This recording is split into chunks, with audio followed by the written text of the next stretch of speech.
यही से बिछौना लेके रहिले अलग ही उन्हें रहता हमारे जरूर मत हो गेला राजा रोजे सुते के संग ही यही से बिछौना लेके रहिले अलग ही हे बोले कि द्वार पर अपना ही चार गो धक्का के बरस ढेर जन्म मौला तू ही बाझावा ना खेलई है पड़ोसी हो पैदा करे के जीमा तो हर बात बोला के पोसी हो तू ही बताओ ए बोलो मुआ के बात दोषी हो साले साले खाली जन्म आई बाबा के करा के पोसी हो तू ही बताओ हम सैया में के बात दोषी हो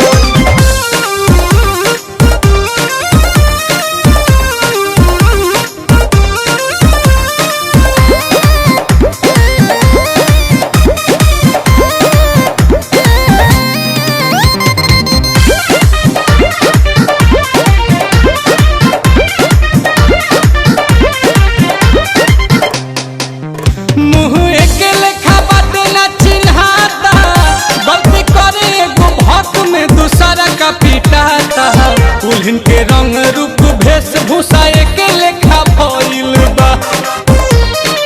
ए राजा की होई छोटा काता रात भर न सोते भोरे होखत ही पाइट में बिछौने पमूते बातिर छोले कर रहन पूरा तहर पगइल बा काहे के कइनी हम तुहरा से शादी है सोची अफसोसी हो पैदा करे के जीमा तो हर बात बोल के पोसी हो तू ही बताओ हमारा जाया फिर के बात दोषी हो साले साले खाली जन्म ही बता के करा के पोसी हो तू ही बताओ हमारा जाया फिर के बात दोषी हो